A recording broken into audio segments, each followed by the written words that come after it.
Welcome back to TBRD. This week on the vlog, you can see we are in the garage. The time has come for my dad to pick up his new to him 2019 CB650R. Super excited that he has this motorcycle.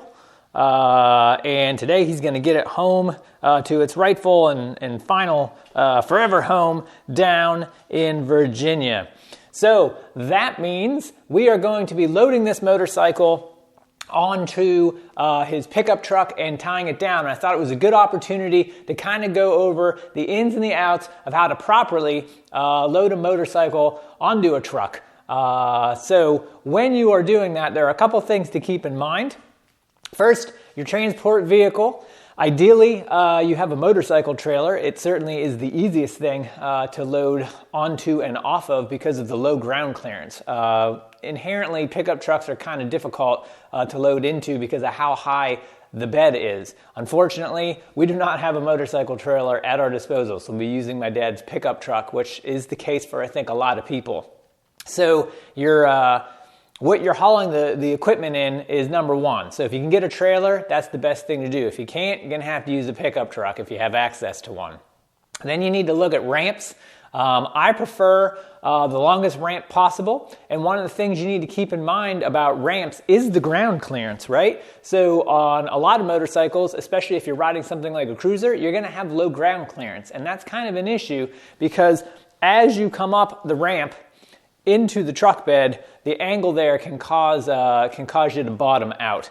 So an arch ramp is kind of nice if you have access to one of those, or better yet, if you have a hill that you can back into and really kind of come down into the truck, let gravity do the work. That's kind of my preferred method. Today, I'll be kind of a bystander, just offering what help I can. It's not my bike, it's not my truck. I'm going to let my dad kind of call the shots with how he wants to do it.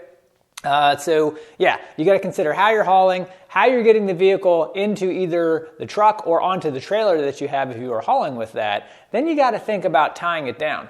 And when you're tying down, there are essentially the two most common types of tie downs is you're going to have like a cam tensioner strap or you're going to have a ratchet tie down. We'll see what my dad wants to use. I've got these newer Honda tie downs. They are cam tensioners, like a cam buckle. They are 1,200 pound strength. So I've got 4 of those, and they're nice because they come here with these soft straps. So depending on your bike style, I don't like to tie off at the handlebars. I see a lot of people do that. Sometimes that's the only option, especially if you got a fully fared sport bike. My preference is to get right in here above this triple clamp with these soft nylon, soft ties, and I'll kind of go around here, right? And then we'll get that. Sorry, I'm operating one-handed. But we'll go around here. You got to watch. So what you want to watch for, sorry about that. What you want to watch for when you come around here is these wires, or if you got brake lines or any wires that are in there. You'll make sure there's nothing pinched. So I got plenty of space in there. And this is where I'm going to suggest that he ties down to. And then you simply put the hooks through there and then run the other hook to a tie down fastener in the bed of the truck. So I'm not sure what his looks like as far as the truck is concerned in tie down points, but we're gonna get that up onto the bed of the truck. Speaking of which, I forgot another critical item when you're tying down, and that is you're gonna want a wheel chock at a bare minimum. So we've got a wheel chock that we'll put in the back of the truck. We'll get the motorcycle up into the bed, onto the wheel chock, and then we'll go to secure the front and tie that down. I do not transport with my kickstand down for a variety of reasons. One, you can do damage to the kickstand or break it off. They're really not that strong. And two, I want the bike and the suspension really helping out with the travel. So you're going to see when we do this that you want to tie down the bike pretty strong in the front so that the suspension starts to compress, but you don't want to tie it down all the way to where that suspension's bottomed out for a number of reasons. One, it's not good for your fork seals.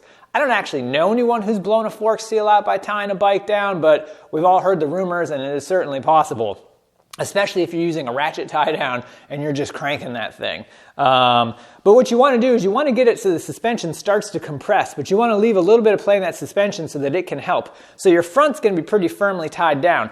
In the rear of the bike, you're going to be probably working with the subframe area or your passenger pegs, and either one of those not quite as solid as the front. So when you do the rear, it's basically a safety measure in case one of your straps comes loose on the road. It's going to give you a second layer. So what I do on the rear is I tie it down firm, but a little less firm than the front, obviously, for those reasons. It's basically if one of my front straps starts to give way, you can pull over to the side of the road and know that your bike's secure until you can refasten that strap. All right, so I think that covers kind of the 5-mile view of things here in the garage until my brother and dad get here. And then we'll pick this up once we have the bike up onto the trailer because I want to make sure we can get it loaded safely. So I probably don't have a third camera person to help with that. But once we get the bike up onto the trailer, I will go over where we have the tie down points and how that is all set up. So we'll catch you in just a second when we've got the bike up onto the trailer. All right, my dad and brother are here, and you guys securing the ramp to the truck? Yeah. All right, so at this point, what we've got is we've got the ramp, nice and wide ramp. My dad and brother right now are securing that ramp to the truck, which is definitely a good move. I'm not going to take the tailgate off. A lot of people will want to take the tailgate off, which is also really recommended. My dad doesn't want to do that because of the difficulties with his gait. He's loaded a couple of bikes in and out of his truck before. Same size and weight as the one we're loading, so it should be all right. Famous last words. Now that I'm filming, we'll see. But yeah, you definitely want to secure your ramp to the truck so that it is locked down so that it's not going to move. We got a couple of advantages here with the truck out in the roads. It's a little bit lower with the angle, and you'll see we've got a wheel chock in the truck that is secure. And what we're going to do is once I get the bike up into the truck with these guys and into the wheel chock, I will be back to show you how we secure that down at that point in time. All right, we, as you can see, have the bike in the bed of the truck. Getting a good chuckle, that's no problem. Nothing's a problem when you're on YouTube and you can just, boom, it's in there. But no, seriously, that's not a problem. When you got 3 people with this wide of a ramp, we just push the little bike right up in there. No problem with the clearance either, which is a good thing. So, unlike on my bike. Yeah, my brother had some issues with clearance on his FZ9. So you can see we've got the bike in the wheel chock. Kickstand's down right now. We'll get that up, but we're going to get this all tied down and secured, and then I'll walk you through how we did that, and that'll be it. Pretty easy, pretty straightforward. There's always going to be a time when you're going to need to trailer your bike, unfortunately, whether it's needing inspected, whether it needs a repair. Sometimes you just can't get it to where it needs to go under its own power. So we'll get this tied down, secured, and then I'll walk everyone through everything with that. All right, so we've got our soft ties. Let me see this. All right, so we got our soft ties that we're going to do around the clamp. And you'll see we just feed that through one end, pull that taut. So here's your soft tie. You see my brother's got. Just going to feed it through. The one thing you got to make sure here, guys, is there's some wires in there. See my brother asking. Always a good question to ask. Nope, you want to make sure you got that strap right up against the top part of the fork above the clamp. There she goes. And we're going to just go ahead and hook this. That's hooked. All right, so here we go. Let me walk them through what we got going on here. All right, we've got both straps above the clamp on the fork.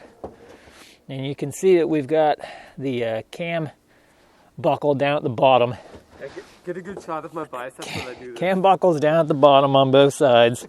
So you can put somebody on the bike, like my dorky brother here, who is going to then do a giant curve. Yeah, he can alternate by tensioning this down. So you'll see he's starting to tension down, and you'll see the suspension compressing. See it compressing? Right, might need more than just biceps there. Here, let it go. I got it. Yeah. I just needed it. So what we want to do is we want to see this suspension compress. And as I said before, you don't want to bottom it out because this suspension, How much did it go down? it went down. I like it.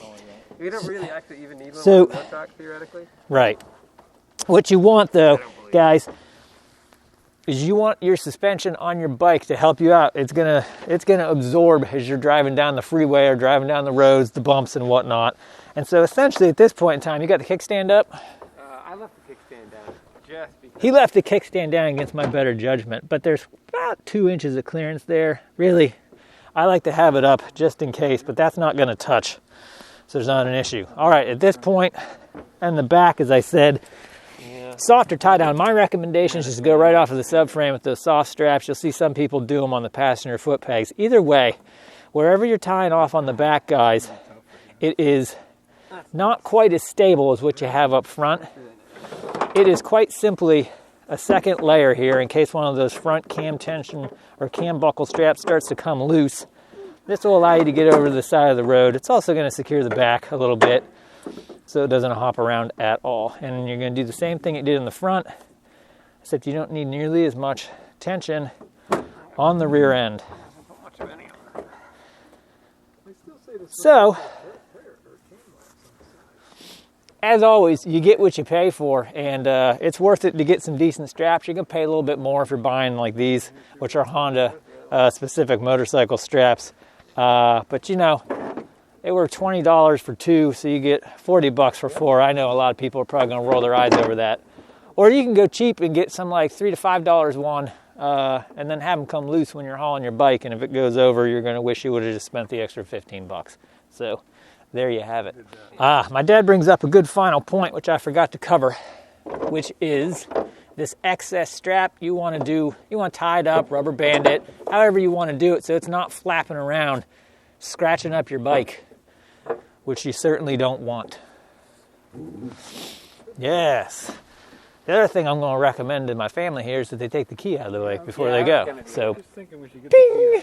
All right, so we are just about done here. We're wrapping up. We're just tying off the extra part of the strap so that they're not flapping around, hitting the motorcycle. You'll see you got the bike all sturdy in the back of the bed. There's the straps getting tied down. I'm going to convince them to put that kickstand up before they go. Make me feel better and put that kickstand up. All right, so that's going to do it for this week on the vlog. If you have never loaded a motorcycle, if I can do it, as I said, not a mechanic, not even slightly mechanically inclined, but if we can do these things, you can do these things. So until next time, as I like to say, keep the throttle back, the rubber down, and enjoy the ride.